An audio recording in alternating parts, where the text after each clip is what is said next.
News hour extra. আপনারা জানেন আজকে শিরোনাম মশ ভিসি।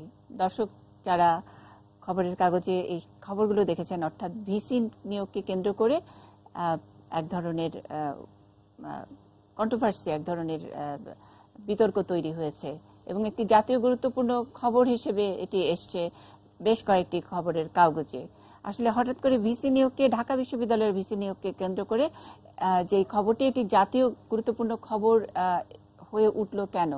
আমরা জানি যে আগামী 24শে আগস্ট বর্তমান যিনি ভিসি আছেন তার মেয়াদ শেষ হবার কথা ছিল।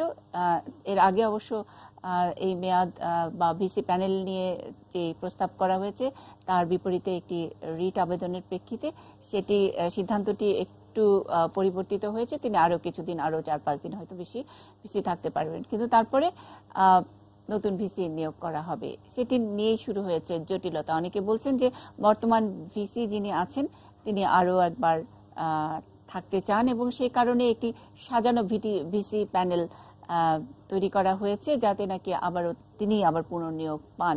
এদিকে এর বিরোধিতা যারা করছেন সকলেই এই 2 টার্ম অর্থাৎ প্রায় 8 বছর ধরে বর্তমান ভিসি যে দায়িত্ব পালন করলেন তাদের সঙ্গে সহযোগী হিসেবে দায়িত্ব পালন করছেন। সুতরাং লড়াইটা আসলে ঘরের মধ্যেই শুরু হয়ে গেছে এবং সেটি একটি জাতীয় রাজনীতির পার্সপেক্টিভে আমরা দেখার চেষ্টা করব আজকের এই আয়োজন থেকে।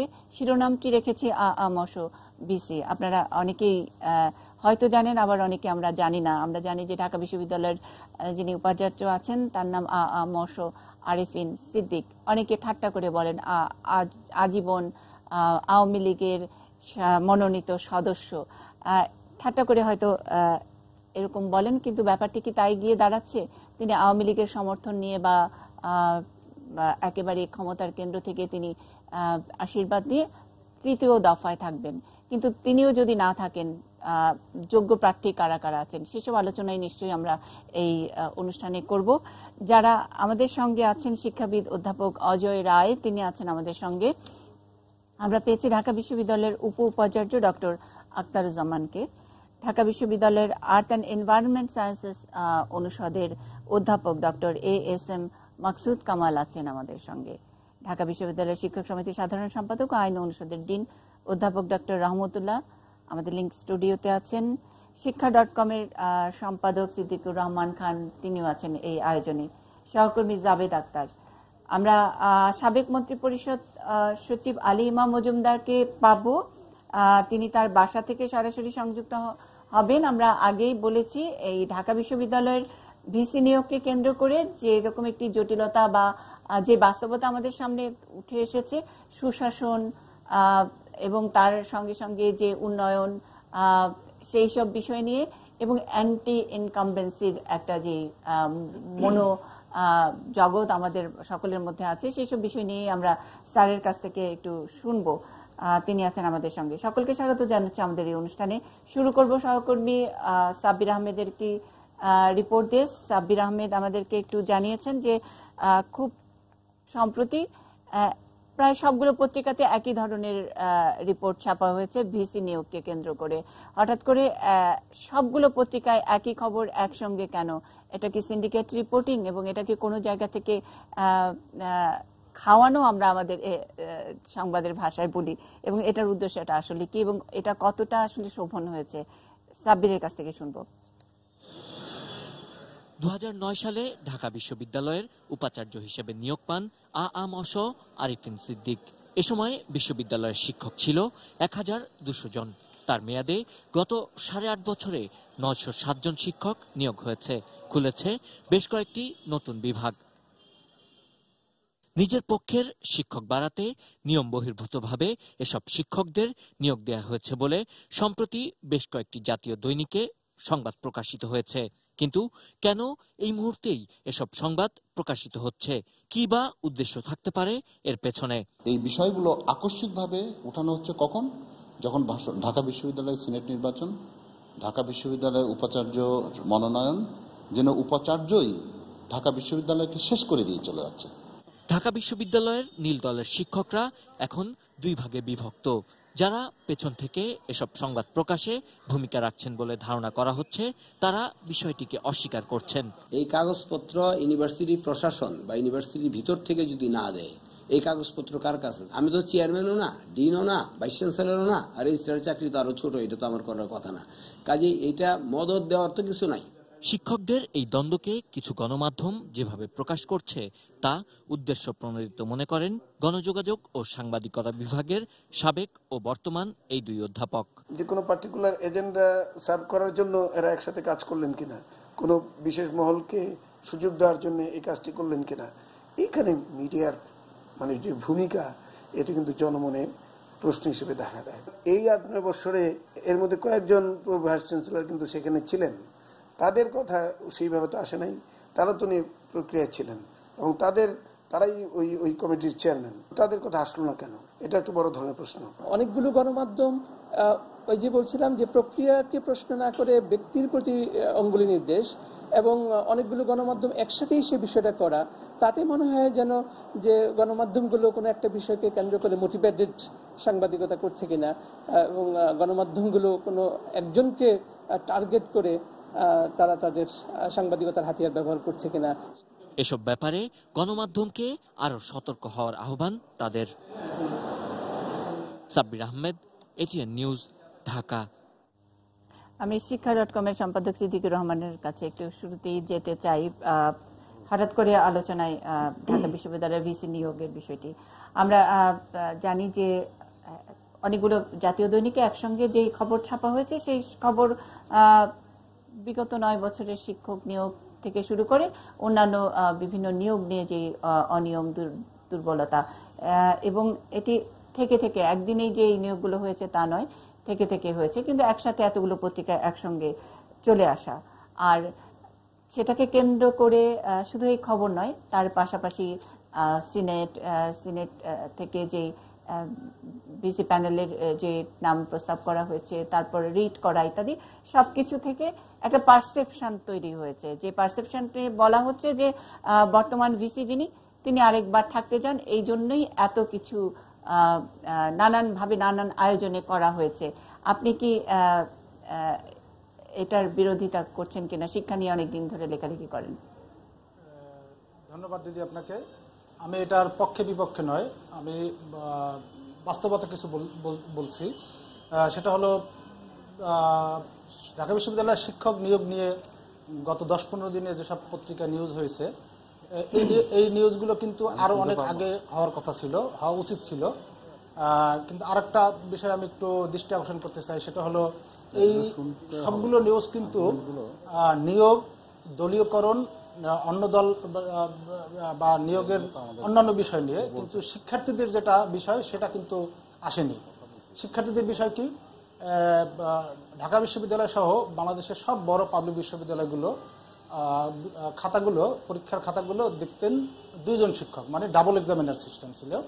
কিন্তু আরিফিন সিদ্দিক স্যার ভিসি হওয়ার পরই সিদ্ধান্ত নিলেন সেশন জট কমাতে হবে। সেশন জট কমানোর জন্য স্যার কি করলেন? সিঙ্গেল এক্সামিনার পদ্ধতি চালু করলেন, এবং সেই স্যারের যে সিঙ্গেল এক্সামিনার পদ্ধতি চালুটা, সেটা কিন্তু হারুন রশিদ স্যার যখন আবার জাতীয় বিশ্ববিদ্যালয়ে গেলেন ভাইস চ্যান্সেলর হিসেবে, উনি কিন্তু সেটা ওখানেও চালু করলেন। এটার যে ক্ষতিকর দিকটা, সেটা হলো একজন ছাত্র তার খাতাটা যদি একজন শিক্ষক দেখেন, যদি রাগ, অনুরাগ, বিরাগ বা যে কোনো কারণে যদি তাকে নম্বর কমিয়ে দেন, তার কিন্তু আর কিছু করার থাকে না। যেটা আমরা দেখি এসএসসি, এইচএসসি এবং অন্যান্য পাবলিক পরীক্ষাগুলোতে, সেখানে কিন্তু স্যারের মেজাজ মর্জি বা স্যারের ইচ্ছা অনিচ্ছা অথবা অন্যমনস্ক যে কোনোভাবেই হোক, যে যার 62 পাওয়ার কথা তাকে 26 দেওয়া হচ্ছে, যার 86 পাওয়ার কথা তাকে 36 দেওয়া হচ্ছে। সেখানে যেটা হয় পাবলিক পরীক্ষাগুলোতে, পরীক্ষার পরে যখন খাতা চ্যালেঞ্জ করা হয়, তখন কিন্তু শুধু নম্বরগুলো গুণে দেখা হয়, খাতা কিন্তু পুনর্মূল্যায়ন হয় না। তাতে যেটা হয়, একটা ছাত্র ওইখানে বঞ্চিত হয়ে যায়। তার ধরুন জিপিএ 5 পাওয়ার কথা, কিন্তু জিপিএ সে 4.8 পায়, একজন স্যারের খামখেয়ালির জন্য বা অন্যমনস্কের জন্য। সেটা ঢাকা বিশ্ববিদ্যালয়ে চালু হলো স্যার কিসের কারণে? সেশন জট কমাতে হবে। এবং আপনি জানেন যে বাংলাদেশের বিশ্ববিদ্যালয়গুলো আন্তর্জাতিক বিশ্ববিদ্যালয়ের যখন র্যাঙ্কিংগুলো হয়, সেই র্যাঙ্কিংয়ে কিন্তু নিচের দিকে, দিন দিন নিচের দিকে যাচ্ছে। এবং আমরা রিপোর্ট করি আর না করি, সবাই জানি এটা, যে বর্তমান ঢাকা বিশ্ববিদ্যালয়ের উপাচার্য এবং বর্তমানে জাতীয় বিশ্ববিদ্যালয়ের উপাচার্য এবং জগন্নাথ বিশ্ববিদ্যালয়ের উপাচার্য, এদের ভিতরে কিন্তু একটা দ্বন্দ্ব, এটা মোটামুটি সবাই জানি আমরা। কিন্তু একটা জায়গায় দেখেন কি কত দারুণ মিল। আরিফিন সিদ্দিক স্যার চালু করলেন একক পরীক্ষা পদ্ধতি, অবশ্য সব বিভাগে নয়। এবং আরও আশ্চর্যের বিষয় এবং দুঃখের বিষয়, আমি একটু আগেই ঢাকা বিশ্ববিদ্যালয়ের একজন শিক্ষক সমিতির নেতার সঙ্গে কথা বলছিলাম এই টকশো শুরুর আগে। উনি সায়েন্স ফ্যাকাল্টির। জিজ্ঞেস করলাম, স্যার আপনার সায়েন্স ডিপার্টমেন্টে কি কোনো সিঙ্গেল এক্সামিনার আছে কিনা? কথা বলে না, আমরা সব ডাবল এক্সামিনার। বললাম, স্যার কিছু ডিপার্টমেন্টে তো আছে, ঢাকা বিশ্ববিদ্যালয়ের কয়েকটা সাবজেক্টে আছে। তো বললো না না কোনো ডিপার্টমেন্টে নেই। উনি আমার সামনে একজন স্যারকে ফোন দিলেন, ওদিক থেকে যেটা ফলাফল আসলো সেটা আমি শুনতে পেলাম, সেটা হলো যে হ্যাঁ অনেকগুলো ডিপার্টমেন্টে আছে, পাবলিক জার্নালিজম সহ অনেকগুলো ডিপার্টমেন্টে আছে, রাষ্ট্রবিজ্ঞান। আচ্ছা দেখুন, ঢাকা বিশ্ববিদ্যালয়ের শিক্ষক সমিতির নেতা, কিন্তু বিশ্ববিদ্যালয়ের কোন ডিপার্টমেন্টে কোন ফ্যাকাল্টিতে সিঙ্গেল এক্সামিনার, কোন ফ্যাকাল্টিতে ডাবল এক্সামিনার, সেই খবরটাই স্যারের কাছে নেই। আবার দেখুন, জাতীয় বিশ্ববিদ্যালয়ের ভিসি স্যার আরিফিন সিদ্দিক স্যারের বিরুদ্ধে সবসময় লেগে থাকেন বলে পত্রপত্রিকায় লেখা হয় বা বলা বলি হয়। কিন্তু দেখুন, ওই স্যারও ওইখানে সেশন জজ কমনের জন্য ফলো করলেন ঢাকা বিশ্ববিদ্যালয়ের ভিসি স্যারের পদ্ধতি। অর্থাৎ দুইজনই কিন্তু ছাত্রদের ক্ষতি করে। এই যে সিঙ্গেল এক্সামিনারশিপ, এটার ক্ষতিটা কিভাবে? এই একজন, আমি আগে বললাম যে একজন ছাত্র, একটা টিচার যে নম্বর দেবে ওইটাই শেষ, এটার তার কোনো প্রতিকারের আর কোনো জায়গা নেই। জাতীয় বিশ্ববিদ্যালয়ের শত শত ছাত্রছাত্রী আমাদের কাছে এসে অভিযোগ করে, আমি সবচেয়ে ভালো পড়াশোনা করেছি যেটায়, সবচেয়ে ভালো পরীক্ষা দিয়েছি যেটায়, সেটা সবচেয়ে কম নম্বর পেয়েছি। এরপর তাদেরকে একটা যদিও আবেদন করার সুযোগ দেওয়া হয়। আমরা আপনার কাছে আরো আরেকবার আসবো, একটু জানতে চাই। আপনি বলছেন যে বিরোধিতা বা পক্ষের বিষয় নয়, কিন্তু আপনার কথা থেকে বোঝা গেল একসঙ্গে যারা ঢাকা বিশ্ববিদ্যালয় ছিলেন, এখন অন্যান্য বিশ্ববিদ্যালয়গুলোতে তারা দায়িত্ব পেয়েছেন, তারা এখনো এই ঘটনাটির উস্কে দেওয়ার জন্য কাজ করছেন। সেটার কোনো রিপোর্ট হয়তো ওইভাবে অথবা সামনাসামনি গিয়ে কথা বললে ওনারা অন ক্যামেরা বলতে চান না, কিন্তু অফ ক্যামেরা নানান কথা বলেছেন। কিন্তু আবার সামনাসামনি অনেক খুবই অ্যাগ্রেসিভ ভঙ্গিতে অনেকে অনেক কথা বলেছেন। যদি আমরা ডক্টর মোহাম্মদ সামাদের কথা বলি, সমাজ কল্যাণ ও গবেষণা ইনস্টিটিউট ঢাকা বিশ্ববিদ্যালয়, তিনি কিন্তু সরাসরি অনেক কথা বলেছেন এবং ওনার কথার মূল সুর হলো যে বর্তমান ভিসির অযোগ্যতা, ঢাকা বিশ্ববিদ্যালয়ের বর্তমান ভিসির অযোগ্যতা শুধু তিনি পরপর দুবার আছেন এটাই, নাকি আরো অন্য কি কি অযোগ্যতা আছে? আমি ডক্টর অজয় রায়ের কাছে একটু জানতে চাই। কিন্তু আমার দৃষ্টিতে অগুরুত্বপূর্ণ বিষয় নিয়ে আলোচনা শুরু করেছি এবং হঠাৎ করে ঢাকা বিশ্ববিদ্যালয়ের উপাচার্য সংবাদপত্রের শিরোনাম পরিণত হবে, এটা আমি অন্তত ভাবিনি। আরিফিন সিদ্দিকীর 2009 সালে বোধহয় উনি নিয়োগ পেয়েছিলেন এবং ইতিমধ্যেই তিনি 2টো টার্ম শেষ করেছেন, অর্থাৎ 2017 সালে তার টার্ম শেষ হয়ে যাবে। বিশ্ববিদ্যালয়ের ভিসি নিয়োগের ঢাকা বিশ্ববিদ্যালয়ের অন্তত একটা নিয়মের মধ্য দিয়ে হয়, একটা সিনেটের মধ্যে দিয়ে হয়। সিনেট ডিউলি কনস্টিটিউটেড একটা বডি। তো এই সিনেটের আরেকবার মানে ভিসি নির্বাচন প্যানেলের যে সভা ডাকার একটা বিরোধিতা আছে, কেননা এইখানে এই প্যানেলের যে সিনেটের মেম্বারের সংখ্যা পরিপূর্ণ না হওয়া বা মেম্বার যারা রেজিস্টার্ড, অনেকেই এই ভিসি প্যানেলের আরেকবার নির্বাচনের বিরোধিতা করতে চান। তো এইটি বিশ্ববিদ্যালয় কর্তৃপক্ষকেই, যিনি সিন্ডিকেট যে আছে সেই সিন্ডিকেটকেই সিদ্ধান্ত নিতে হবে যে তারা আগে সিনেটটাকে পরিপূর্ণভাবে কনস্টিটিউশন করবেন কিনা। যদি বলেন যে তারা সিনেট কনস্টিটিউশন হয়, তাহলে অন্তর্বর্তীকালীন এই বর্তমান উপাচার্য দায়িত্ব চালিয়ে যেতে পারেন। তো সেইটি বিশ্ববিদ্যালয় সিন্ডিকেটের প্রথম কর্তব্য হওয়া উচিত বলে আমি মনে করি। আমি একটু ঢাকা বিশ্ববিদ্যালয়ের আর্থ অ্যান্ড এনভায়রনমেন্ট সায়েন্সের অধ্যাপক ডক্টর ASM মাকসুদ কামালের কাছে একটু জানতে চাই।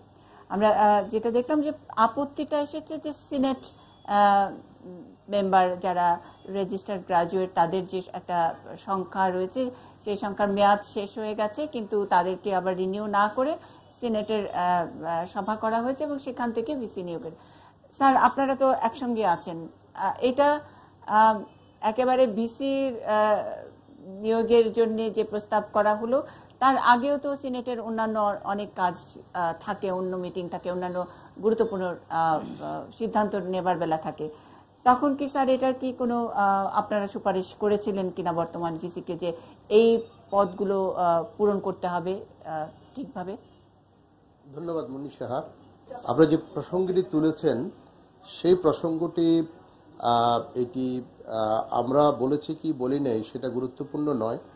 এটি হলো সিনেট আছে, সিনেট কনস্টিটিউট হবে, তারপর উপাচার্য নিয়োগ হবে, এটি হলো স্বাভাবিক প্রক্রিয়া। তো এখন বিষয়টি বিচারাধীন আছে এবং এই প্রকৃত অর্থে সিনেট কনস্টিটিউট হয়েছে কি হয়নি এবং যে প্রক্রিয়া সিনেট এখন যে অবস্থায় আছে এই অবস্থায় এই সিনেট মাননীয় উপাচার্য প্যানেল নির্ধারণ করতে পারবেন কিনা এগুলো আদালতের বিচারাধীন আছে। সুতরাং আদালতের কাছ থেকে নিশ্চয়ই একটি ডাইরেক্টিভস আসবে, একটি পরামর্শ আসবে কি করণীয়। এগুলো নিয়ে আমার মনে হয় ঢাকা বিশ্ববিদ্যালয়ের মতো একটি জাতীয় প্রতিষ্ঠান, যেই জাতীয় প্রতিষ্ঠান এদেশের সকল শুভদিক বলতে আমি যা বলবো সকল শুভদিকের দিক নির্দেশনা দিয়েছে, সেই বিষয়টিকে নিয়ে এইভাবে পাবলিকলি আলোচনা করা শোভনীয় হবে না। আর আমরা বিশ্ববিদ্যালয়ের শিক্ষক যারা আছি আমরা আশা করি আমাদের আভ্যন্তরীণ বিষয়টিকে ঢাকা বিশ্ববিদ্যালয়ের জন্য যা কিছু মঙ্গলজনক হয় সেই দৃষ্টিকোণ থেকে আমরা নিজেরাই সমাধান করতে পারবো। স্যার, পাবলিকলি আলোচনা কি শুধু এই অনুষ্ঠানটাতেই প্রথম হচ্ছে? আপনারা কি এটা নিয়ে আরো অন্যান্য সব গণমাধ্যমে কথা বলেননি? এখানে রিট পর্যন্ত চলে গিয়েছে এবং নিশ্চয়ই আপনারা তো গণভবনে গিয়ে কথা বলে এসছেন এই বিষয় নিয়ে, বর্তমান ভিসির অযোগ্যতা নিয়ে কথা বলেছেন, মিটিং করেছেন তো নিশ্চয়ই? গণভবনে নিয়ে আমরা যে বিষয়টা আলোচনা করেছি সেটা সিনেট ইলেকশন নিয়ে ছিল, আর সেটিও আমরা সেটি গণভবনের আলোচনাও কিংবা এখানে আমরা কোনোভাবে এক্সপোজ করি নাই কোথাও যে গণভবনে আমাদের এই আলোচনা হয়েছে, সেটাও আমরা কোনোভাবে বলি নাই। তো এখন যে বিষয়টি আছে এটি জাতীয় পত্রপত্রিকায় এসছে, এটি আদালতে পর্যন্ত গড়িয়েছে, এটি অনেকাংশে অনেকে জানেন। তারপরও ব্যক্তিগতভাবে আমি যেটা মনে করি, আমি এই ধরনের এই বিষয়টা নিয়ে টেলিভিশনের আলোচনায় আমি নিজে অবতীর্ণ হইনি। আমাকে নিজে অনেক চ্যানেলে আমাকে বলেছে এই সমস্ত আলোচনা অংশগ্রহণ করার জন্য, আমি সেখানে যাইনি আলোচনা অংশগ্রহণ করার জন্য। কে হলে উপাচার্য ভালো হবেন মন্দ হবেন সেটি আমাদের রাষ্ট্রের নির্ধারণী মহল তারাই নির্ধারণ করবে। আমি এরকম লিডিং প্রশ্ন আপনাকে করিনি যে কে ভালো হবে, এবং আমি শুধু জানতে চেয়েছি যে আপনি তো বরাবর এই প্রশাসনের সঙ্গে নানাভাবে আছেন, আপনার অনেকগুলো পরিচয় আমরা জানি।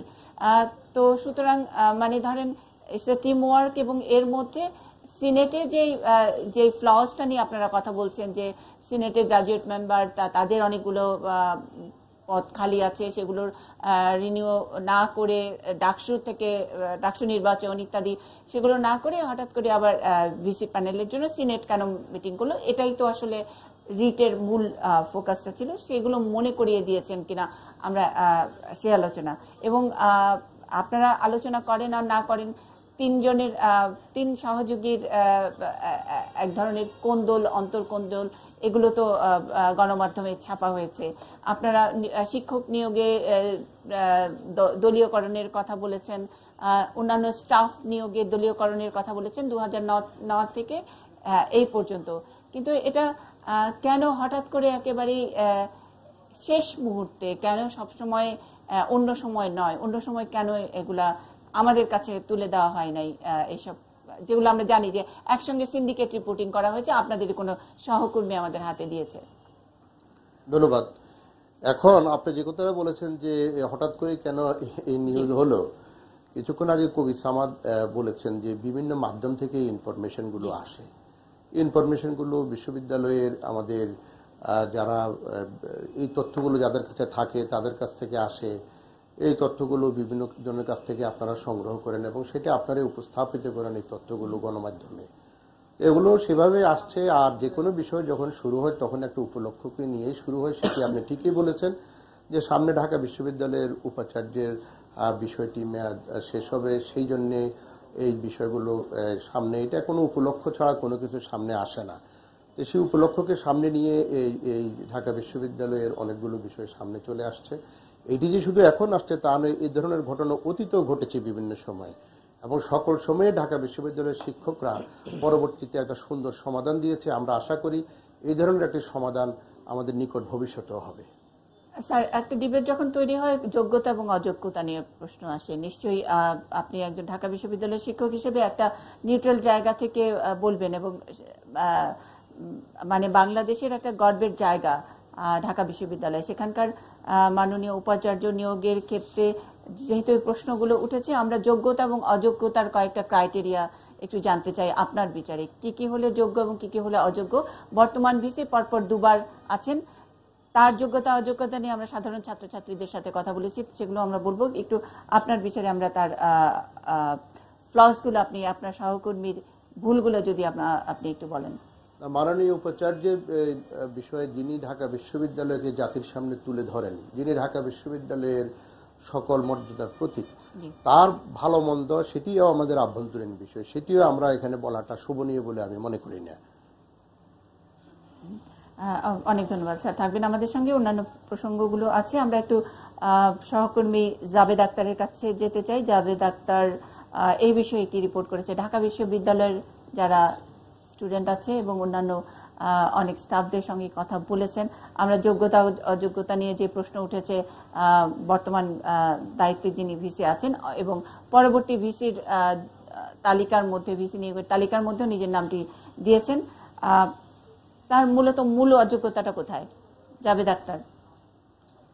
ধন্যবাদ মনীষা। আপনি যোগ্যতার বিষয় এগুলো তো আসলে সরাসরি আমরা মন্তব্য করতে পারছি না, কিন্তু যখন সংবাদ সংগ্রহ করতে গিয়েছে, আপনি জানেন যে গত 4 আগস্ট বেশ কয়েকটি জাতীয় দৈনিকে এবং অনলাইনে ঢাকা বিশ্ববিদ্যালয়ের শিক্ষক নিয়োগের বিষয়গুলো নিয়ে বেশ ফলো করে আমি একটু, আপনি সংবাদ সংগ্রহ করতে গিয়ে যে পয়েন্টগুলো পেয়েছেন সেগুলো টু দি পয়েন্ট একটু আমাদেরকে বলবেন। জি, সেখানে আসলে যেই অভিযোগগুলো এসেছে সেটি হচ্ছে যে প্রথমত তারা যেটি বলছেন যে তিনি প্রথম একবার অস্থায়ী সাময়িকভাবে নিয়োগ পেয়েছিলেন এবং পরবর্তীতে তাকে প্যানেল নির্বাচনের মাধ্যমেই মনোনীত করা হয় এবং এরপরে অর্থাৎ তৃতীয়বারের মতো তাকে ধরা হচ্ছে। এবং এখানে আসলে তার সবচেয়ে বড় যে বিষয়গুলোকে ধরা হচ্ছে যে দলীয় রাজনৈতিক কারণে তিনি তার পছন্দের অনুসারী যারা রয়েছেন তাদেরকে শিক্ষক হিসেবে নিয়োগ দিয়েছেন এবং সেক্ষেত্রে তিনি প্রভাবিত করার চেষ্টা করেছেন। অর্থাৎ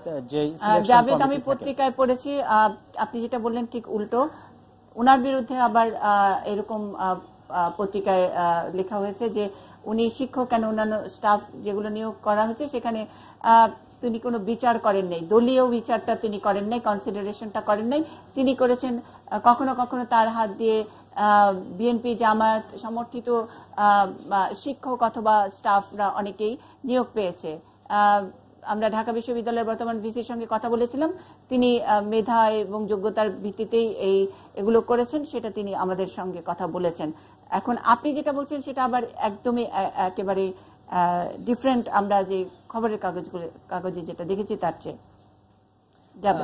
শিক্ষক যারা তার বিরুদ্ধে যে অভিযোগগুলো রয়েছে, সাধারণ শিক্ষার্থী যারা রয়েছে তাদের কাছ থেকে বেশ কয়েকটি অভিযোগ আমরা বর্তমান ভিসি ব্যাপারে পেয়েছি। সেটি হচ্ছে যে যারা আসলে ভুক্তভোগী, অনেকেই টিচার হওয়ার জন্য যারা যোগ্য ছিল তারা বলছেন যে সেই জায়গাটিতে আসলে সঠিকভাবে বিবেচনা করা হয়নি। অর্থাৎ যারা আসলে তার কাছে সবসময় যাচ্ছেন অথবা তার কাছে থাকার চেষ্টা করছেন অথবা কোনো না কোনোভাবে দলীয় পরিচয় রয়েছে তাদেরকেই আসলে বেশি যোগ্যতা। মানে আপনি বলতে চাইছেন যে একজন বিশ্ববিদ্যালয়ের ভিসি উনি খুব ইজি গোয়িং পারসন এবং ওনার কাছে যে কোনো সময় রিচ করা যায়, যে কেউ তার কাছে যে কোনো একটি সুপারিশ পরামর্শ নিয়ে যাচ্ছেন এবং তিনি চেষ্টা করছেন সেটা নিতে। এটা এক ধরনের অযোগ্যতা এবং প্রথম অযোগ্যতা, তিনি পরপর দুবার থেকেছেন, কিন্তু বিশ্ববিদ্যালয় চালানোর ব্যাপারে মানে সেশন জট ইত্যাদি সেসবের ব্যাপারে আসলে আরিফিন সিদ্দিক লীগের ভূমিকা কতটুকু? না, বিশ্ববিদ্যালয় চালানোর ব্যাপারে আমরা দেখেছি যে তার যে মেয়াদকাল, সেই মেয়াদকালে কিন্তু একদিনের জন্য ক্লাস বন্ধ হয়নি। একজন সাধারণ শিক্ষার্থীর কাছে কিন্তু এটি সবচেয়ে বড় বিষয়, অর্থাৎ এর মধ্যে অনেক ধরনের রাজনৈতিক ডামাডোল ছিল, কিন্তু সেগুলোর মধ্যে কখনো পর্যন্ত ক্লাস বন্ধ হয়নি। এবং আমরা জানি যে জাহাঙ্গীরনগর বিশ্ববিদ্যালয় এবং অন্য কয়েকটি চট্টগ্রাম বিশ্ববিদ্যালয় বেশ কয়েকবার শিক্ষকদের আন্দোলন হয়েছে, বিভিন্ন সময় আন্দোলন করতে হয়েছে। তো এই বিষয়গুলোকে সাধারণ শিক্ষার্থী যারা, তারা খুব ইতিবাচকভাবে দেখছেন যে তার সময় আসলে ক্লাস বন্ধ হয়নি এবং প্রত্যেকেই যার যার নির্দিষ্ট সময়ের ভিতরে তাদের অনার্স এবং মাস্টার্স যে কোর্সগুলো রয়েছে সেগুলো সম্পন্ন করতে পেরেছেন।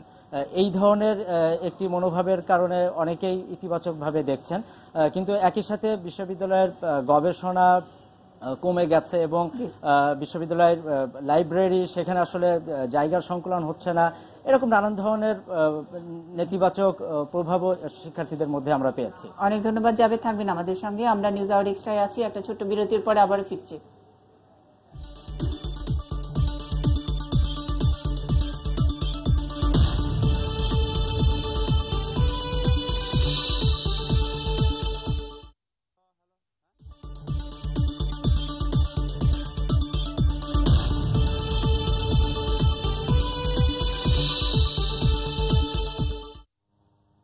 এক্সট্রা দেখছেন। আমরা ঢাকা বিশ্ববিদ্যালয়ের ভিসি নিয়োগকে কেন্দ্র করে বর্তমান যে জটিলতা তৈরি হয়েছে, আলাপ আলোচনা চলছে গণমাধ্যমে, সেসব বিষয় নিয়ে কথা বলছি।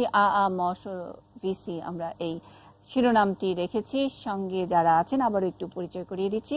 শিক্ষাবিদ অধ্যাপক ডক্টর অজয় রায় আমাদের সঙ্গে আছেন, ঢাকা বিশ্ববিদ্যালয়ের উপাচার্য অধ্যাপক ডক্টর আখতারুজ্জামান আছেন ঢাকা বিশ্ববিদ্যালয়ের আর্থ অ্যান্ড এনভায়রনমেন্টাল সায়েন্সেস অনুষদের অধ্যাপক ডক্টর এএসএম মাকসুদ কামাল, ঢাকা বিশ্ববিদ্যালয় শিক্ষক সমিতির সাধারণ সম্পাদক আইন অনুষদের ডিন অধ্যাপক ডক্টর রহমতুল্লাহ আমাদের সঙ্গে আছেন, শিক্ষা.com-এর সম্পাদক সিদ্দিকুর রহমান খান এবং আছেন সাবেক মন্ত্রিপরিষদ সচিব আলী ইমাম মজুমদার।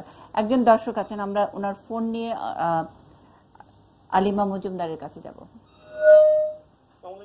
ওয়ালাইকুম আসসালাম। আমি মোহাম্মদ আজিজুর রহমান চট্টগ্রাম থেকে বলছিলাম। জি, আমার প্রশ্ন হচ্ছে, আমাদের বিশ্ববিদ্যালয়ের শিক্ষকদেরকে বলা হয় জাতির বিবেক, কিন্তু গত কয়েক বছর ধরে দেখলাম বিভিন্ন অনিয়মের মাধ্যমে এতগুলো শিক্ষক নিয়োগ দেওয়া হলো, কিন্তু আমাদের সিনিয়র শিক্ষক যারা আছে ওনারা তো একটা প্রতিবাদ করতে শুনলাম না।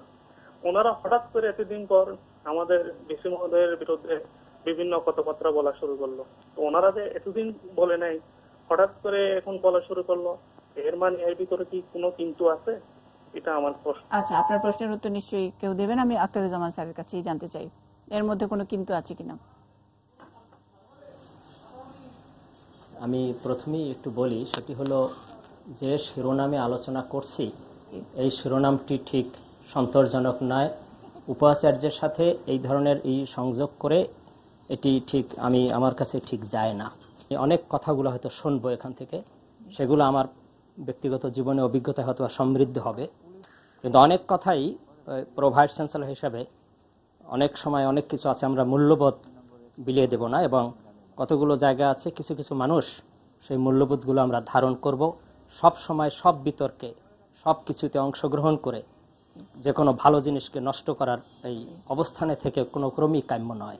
তো সেই কারণে আমার বোধহয় উচিত হবে অত্যন্ত মনোযোগ সহকারে আমাদের সহকর্মীদের কথা শোনা, বাহিরের যারা আছেন তাদের কথা শোনা, তাতে আমার অভিজ্ঞতা হবে এবং আমরা ভালো কাজ করতে পারবো।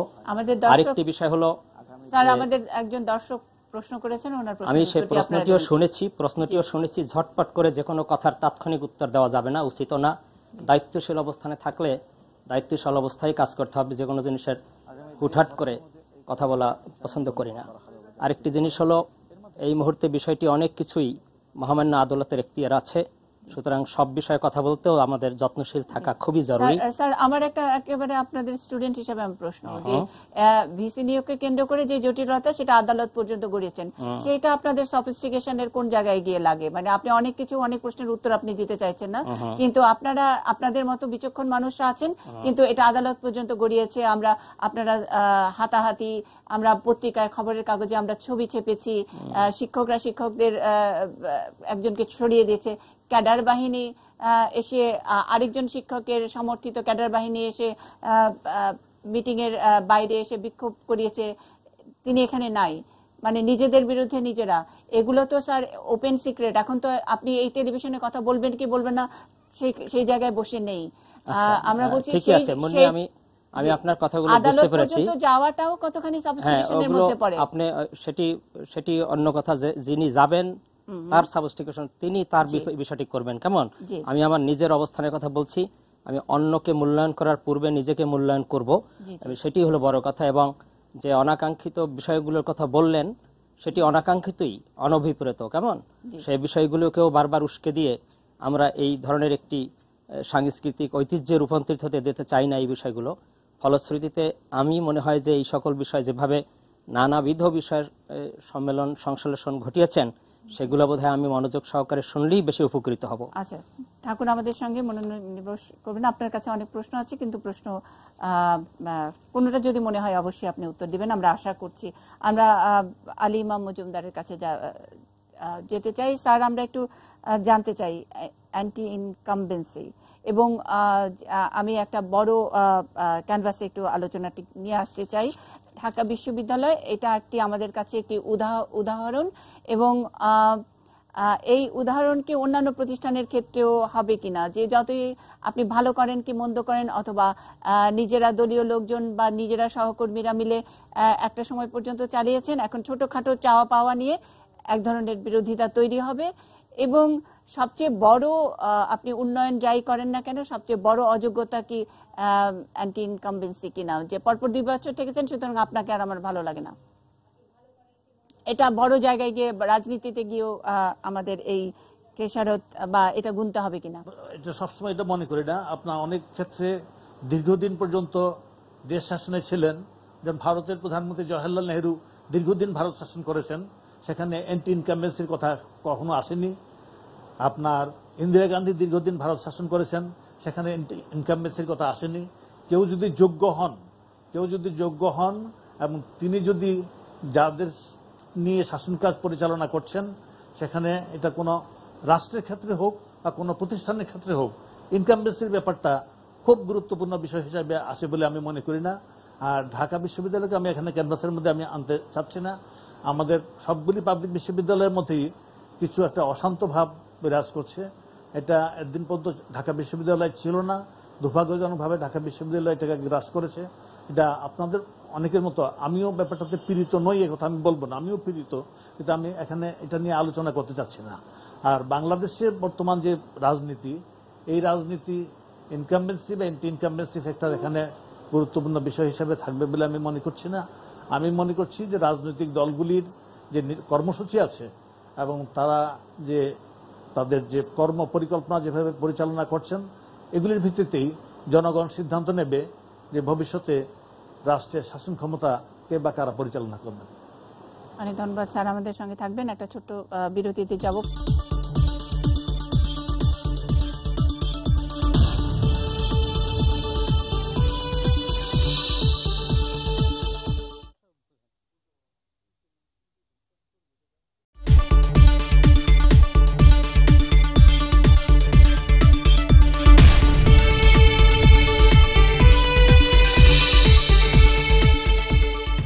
ঢাকা বিশ্ববিদ্যালয়ের ভিসি নিয়োগকে কেন্দ্র করে যে জটিলতা তৈরি হয়েছে, গণমাধ্যমে যেসব খবরগুলো ইতিমধ্যে আলোচিত এবং টক অফ দ্য টাউন গত কয়েকদিন ধরে, সেসব বিষয় নিয়ে আমরা আলোচনা করছি। যদি আমাদের এখানে আমন্ত্রিত অতিথিরা অনেকে অস্বস্তি প্রকাশ করছেন, একটি অস্বস্তির প্রশ্নই অবশ্যই আমি করব। ঢাকা বিশ্ববিদ্যালয়ের শিক্ষক সমিতির সাধারণ সম্পাদক, এখন আমরা এই কথাগুলো শুনছি যে এই পক্ষ ওই পক্ষ, আপনি কি একটু দয়া করে বলবেন যে ভিসির পক্ষ ভিসির অ্যান্টি পক্ষ এরকমটি হয়নি এই ঘটনাকে কেন্দ্র করে, বা দীর্ঘদিন ধরে একটি প্রতিযোগিতা পাল্টা প্রতিযোগিতা কি চলছে না একেবারে নিজে চেনা জানা লোকদের মধ্যেই? ধন্যবাদ মনীষা। আমি প্রথমেই যে কথাটি বলতে চাই সেটি হচ্ছে যে আপনার আজকে আলোচনার যে বিষয়টি যেভাবে আপনারা ঠিক করেছেন, এটা কিন্তু আমার পক্ষ থেকে আমি এটার প্রতি আপত্তি জানাচ্ছি। আজকে ঢাকা বিশ্ববিদ্যালয় সাংবাদিকতার আমি বলবো যে আক্রমণেই পড়েছে। কারণ বেশ কিছুদিন ধরে আমরা পত্রপত্রিকায় যে সমস্ত তথ্য পাচ্ছি, খণ্ডিত তথ্য, তার সঙ্গে সম্ভবত এখন ঢাকা বিশ্ববিদ্যালয়ের উপাচার্যের নামেরও পরিবর্তন হচ্ছে। এটা আমার জন্য খুব গ্রহণযোগ্য হলো না। যাই হোক, আমার বিশ্বাস যে আমাদের সাংবাদিকদের জগৎটা এই বিষয়গুলোর প্রতি আরও গুরুত্ব দেবেন এবং সংশোধন করে নেবেন। ঢাকা বিশ্ববিদ্যালয় নিয়ে যে কথাগুলো হচ্ছে এবং যতটুকু আমরা শুনলাম, আমাদের এখানে আলোচনায় যারা আছেন সকলের বক্তব্য থেকে আমার কাছে মনে হচ্ছে আমরা যেন বিষয়টি নিয়ে কথা বলতে চাই না, কিন্তু আমি কথা বলতে চাই। কারণ বাংলাদেশের ইতিহাসের সঙ্গে ঢাকা বিশ্ববিদ্যালয়ের যে সম্পর্ক, এই দেশের মানুষের স্বপ্নে, শয়নে, নয়নে, চিন্তায়, চেতনায় সবখানে ঢাকা বিশ্ববিদ্যালয়, এবং আমাদের জাতির প্রত্যেকটি নাগরিকেরই ঢাকা বিশ্ববিদ্যালয়ের কাছে প্রত্যাশা অনেক। হয়তোবা প্রাপ্তিতে কোথাও কোথাও ঘাটতি থাকতেই পারে, এবং সেখানেই আমরা চেষ্টা করি বিশ্ববিদ্যালয় পরিবারে যারা আছি, শিক্ষক, কর্মকর্তা, কর্মচারী, প্রশাসন, সবাই ঢাকা বিশ্ববিদ্যালয়কে জাতির যে স্বপ্ন, ঢাকা বিশ্ববিদ্যালয়ের কাছে যে প্রত্যাশা, তা পূরণ করতে। হঠাৎ করে ঢাকা বিশ্ববিদ্যালয় আজকে মিডিয়ার শিরোনাম সর্বক্ষেত্রে। বিশ্ববিদ্যালয়ের শিক্ষকরাই ঢাকা বিশ্ববিদ্যালয়কে শুধুমাত্র মিডিয়া ট্রায়ালেই নেয়নি, নিয়ে গেছে হচ্ছে আদালতের কাঠগড়াতে।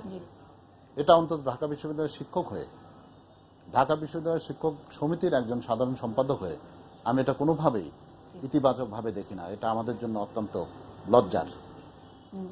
আমাদের সেক্ষেত্রে আমরা আমাদের নিজেদেরকে তো অবশ্যই ডিফেন্ড করবো। পথটা আপনারা দেখিয়েছেন বা বাকিটা আমরা সাংবাদিকরা করেছি। হ্যাঁ, অবশ্যই এখানে অস্বীকার করার কি আছে? কারণ হচ্ছে পত্রপত্রিকায় বিভিন্ন সময় যে উক্তিগুলো এসছে, বিভিন্ন ব্যক্তিদের যে সাক্ষাৎকার দিয়েছে, তার মধ্যে আমিও দিয়েছি, এবং সেই সাক্ষাৎকার থেকেই আমি বলবো যে এই ব্যক্তিরা তাদের ভূমিকার কথা আজকে বলতে না চাইলেও আমি অন্তত একটি প্রশ্ন করতে চাই তাদেরকে, অন্তত ঢাকা বিশ্ববিদ্যালয়ের শিক্ষক সম্প্রদায়ের একজন সদস্য হয়ে আপনি এই ধরনের অপপ্রচারের বিরুদ্ধে আপনারা কি পদক্ষেপ নিয়েছেন? আপনারা বিশ্ববিদ্যালয়ের প্রশাসনে আছেন, অধ্যাপক মাকসুদ কামাল আছেন, বিভিন্ন ক্যাটাগরিতে বিশ্ববিদ্যালয়ের প্রশাসনে একটি গুরুত্বপূর্ণ ব্যক্তি হিসাবে আছেন, অধ্যাপক আখতারুজ্জামান আছেন। আমি নিজেও বিশ্ববিদ্যালয় প্রশাসনের বিভিন্ন ক্ষেত্রে আমি অংশগ্রহণ করি। বিশ্ববিদ্যালয় একটি গণতান্ত্রিক প্রক্রিয়ার মধ্যে দিয়ে পরিচালিত হয়। এখানে ব্যক্তি আরিফিন সিদ্দিক একজন উপাচার্য মাত্র, কিন্তু উনি যে কোনো সিদ্ধান্ত এককভাবে নিতে পারেন না।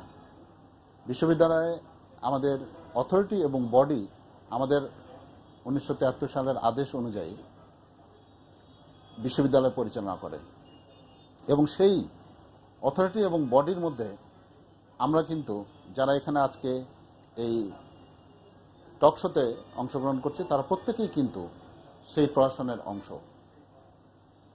কিন্তু আমরা আজকে বিশ্ববিদ্যালয় সম্পর্কে যে ধরনের তথ্য উপাত্ত এবং খণ্ডিত সত্য এবং মিথ্যার অপলাপ করা হচ্ছে, তা থেকে আমি কিন্তু বিস্মিত এবং লজ্জিত। আমরা ঢাকা বিশ্ববিদ্যালয়কে কিভাবে দেখতে চাই? আমরা কি ঢাকা বিশ্ববিদ্যালয়কে আক্রমণ করব, নাকি ঢাকা বিশ্ববিদ্যালয়কে জাতির শ্রেষ্ঠ বিদ্যাপীঠ হিসেবে দেখতে চাই?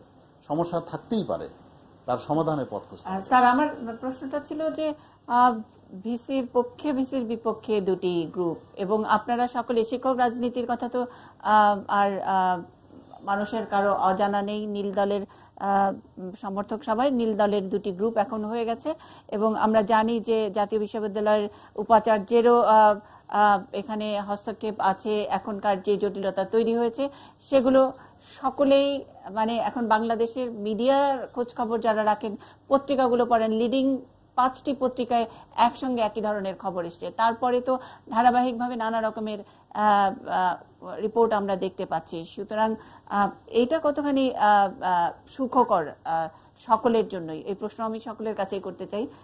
যারা আছেন প্যানেলিস্টরা উত্তর দিতে চাইলে দিতে পারেন।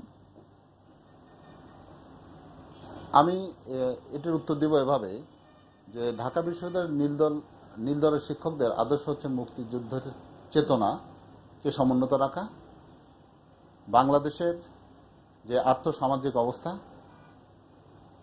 তার উন্নতি সাধন করা এবং গণতন্ত্রের বিকাশ ঘটানো, পাশাপাশি শিক্ষায় বাংলাদেশ যেন এগিয়ে যেতে পারে। ঢাকা বিশ্ববিদ্যালয় জাতির যে শিক্ষা ব্যবস্থা সেখানে যথাযথভাবে সমর্থন দিতে পারে, এবং দলে বিভক্ত হওয়া কিন্তু অপরাধের নয়, দোষের নয়।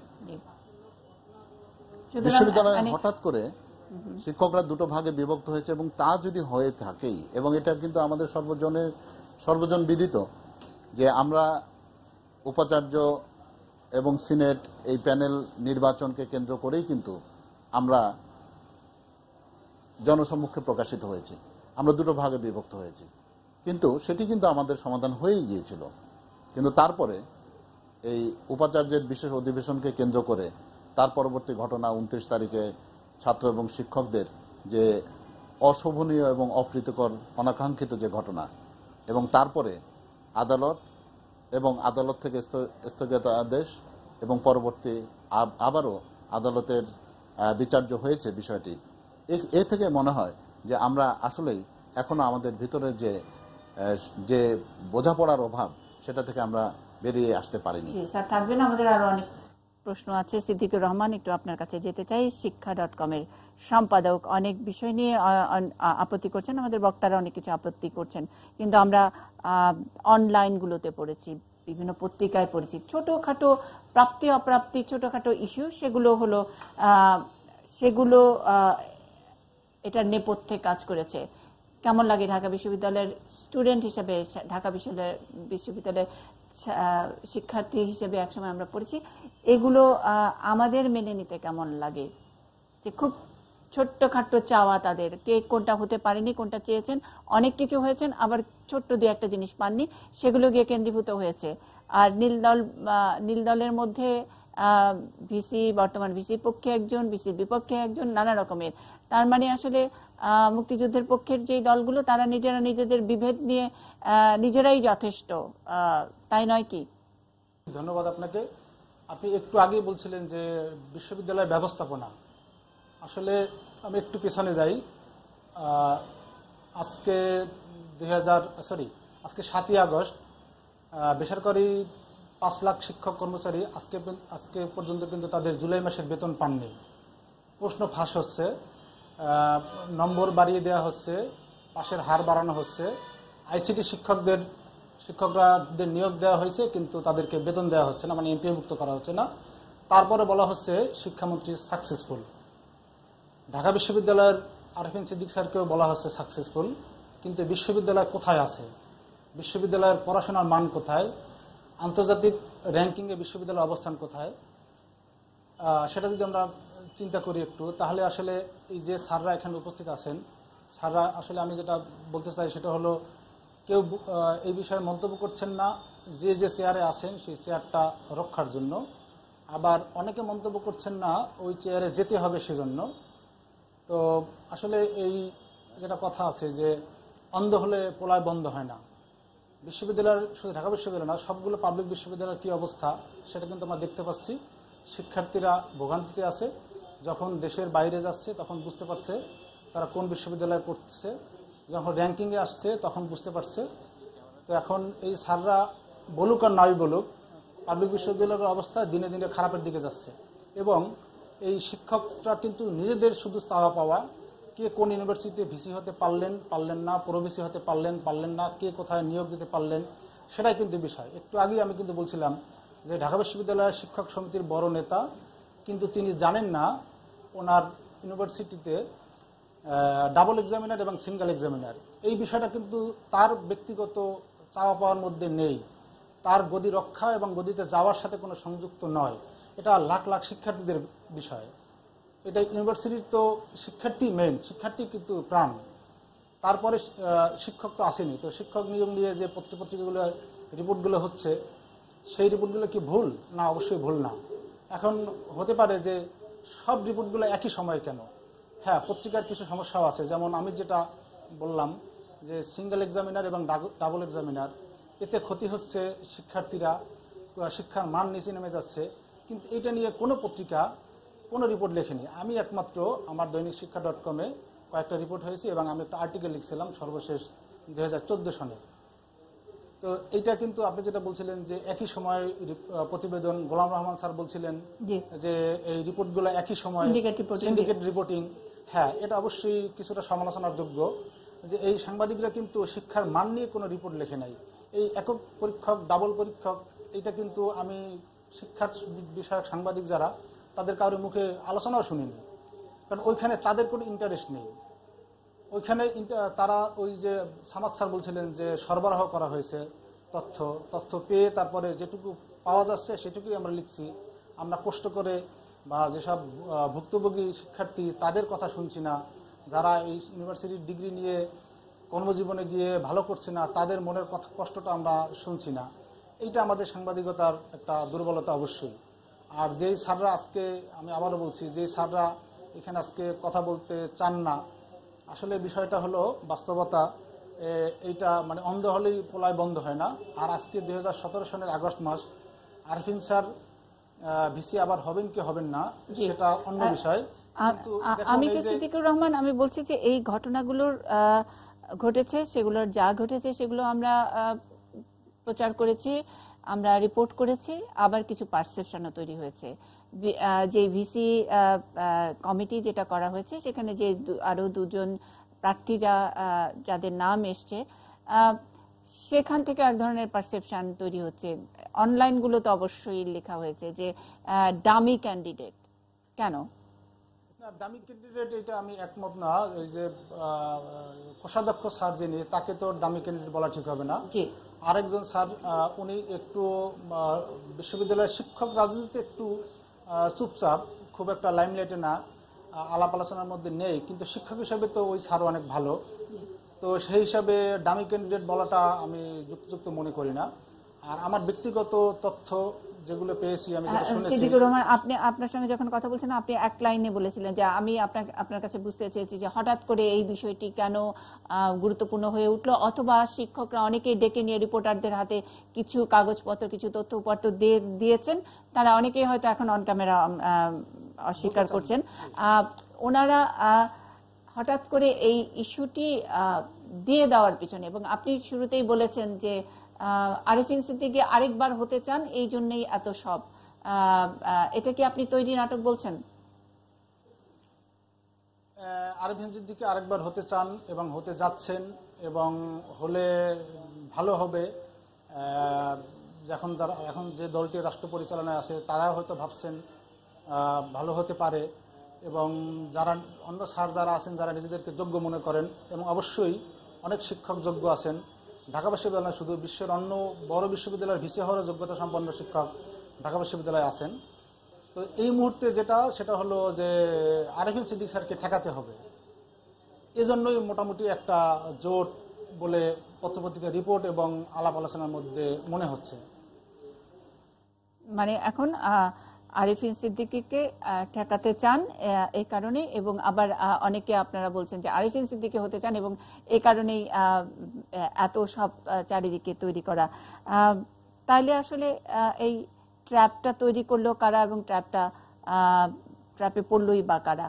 আমি ডক্টর অজয় রায় একটু আপনার কাছ থেকে জানতে চাই। শিক্ষকরা ট্র্যাপে পড়েছেন, শিক্ষকরা। ঢাকা বিশ্ববিদ্যালয়ের উপাচার্যের মেয়াদ শেষ হয়ে আসছে, খুব স্বাভাবিকভাবেই পরবর্তী ভিসি নির্বাচনের একটি প্রক্রিয়া আমাদেরকে গ্রহণ করতে হবে। সেটির সামনে যে প্রক্রিয়াটি গ্রহণ করবে সেটি হচ্ছে সিন্ডিকেট, এবং সিন্ডিকেট যতদিন পর্যন্ত এই প্রক্রিয়া সমাধান না করতে পারে ততদিন অন্তর্বর্তীকালীন বর্তমান উপাচার্য তার দায়িত্ব রুটিন কাজগুলো করতে থাকবেন, কোনো গুরুত্বপূর্ণ সিদ্ধান্ত নেবেন না। ভিসি এইটি করার জন্যে সিন্ডিকেট যে কাজগুলি করতে হবে সেগুলি হচ্ছে পূর্ণাঙ্গ একটা সিনেট কনস্টিটিউশন করা, সেই প্রক্রিয়া শুরু করতে হবে। আমি মনে করি যে এই প্রক্রিয়াটা খুব একটা কঠিন কাজ নয়, এটি শুরু করা যেতে পারে, এবং এই কাজগুলোর মধ্যে সিনেটের কিছু রুটিন কাজও থাকে। সেইটি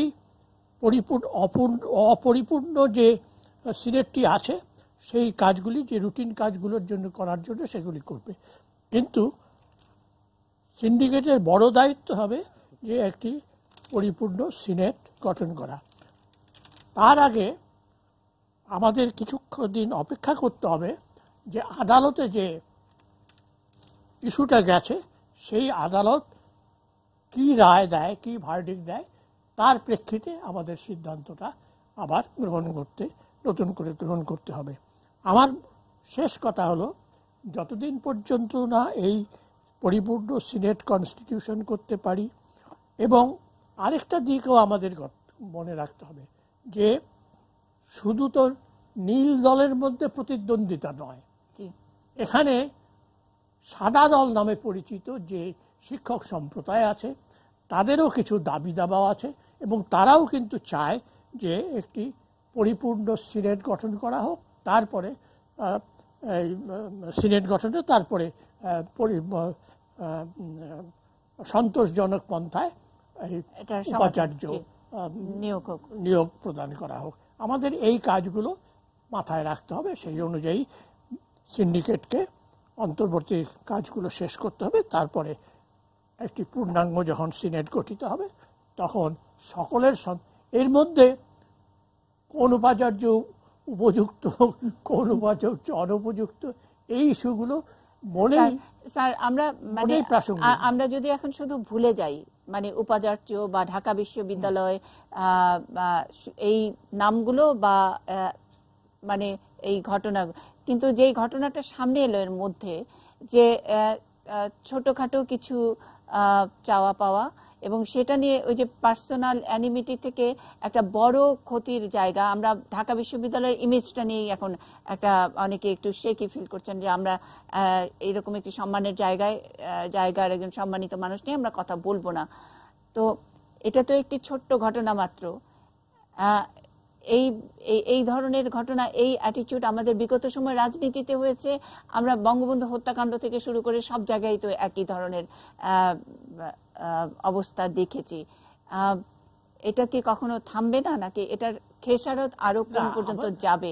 আমরা একটু রাজনীতির দিকে আলোচনায় যাই স্যার। ঢাকা বিশ্ববিদ্যালয়ের শিক্ষকদের, যারা শিক্ষক নিযুক্ত হয়েছেন তারা অত্যন্ত যোগ্যতা সম্পন্ন, মেধাবী সম্পর্ক এবং মানবতাবাদী।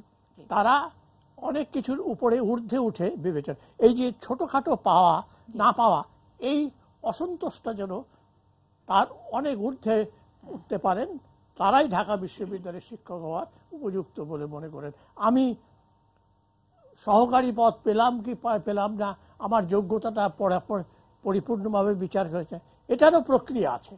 আপনি যদি মনে করেন কোনো পদের উপযুক্ত, তখন সেই পদের জন্য কাগজে ঘোষিত হয়, বিশ্ববিদ্যালয়ের নিজস্ব অঙ্গনগুলোতেও ঘোষিত হয়, তারপরে আপনি যোগ্যতার ভিত্তিতে আপনার দরখাস্ত করবেন এবং সিলেকশন কমিটি নিযুক্ত হয়, এবং সিলেকশন স্বাভাবিকভাবে সিলেকশন কমিটির রিকমেন্ডেশনে আপনি নিয়োগ পাবেন কি পাবেন না অন্য প্রতিযোগীদের হারিয়ে।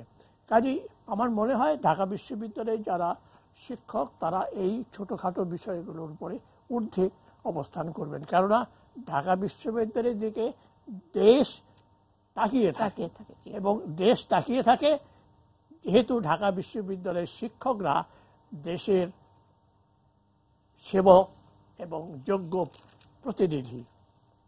জি, অনেক অনেক ধন্যবাদ ডক্টর অজয় রায়। আমরা একটা ছোট্ট বিরতির পর আবার ফিরছি আলোচনায়।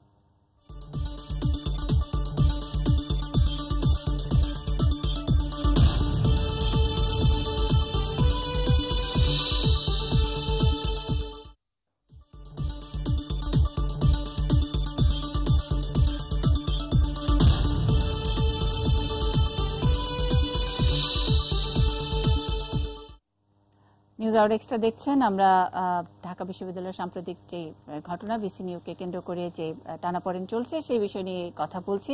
আমরা একটু সরাসরি সাবেক মন্ত্রিপরিষদ সচিব আলিমা মজুমদারের কাছে একটু যেতে চাই। স্যার, আমি আপনার কাছে একটা ছোট্ট প্রশ্ন রাখতে চাই। ইন্টারনাল যে কোনো প্রতিষ্ঠানে যে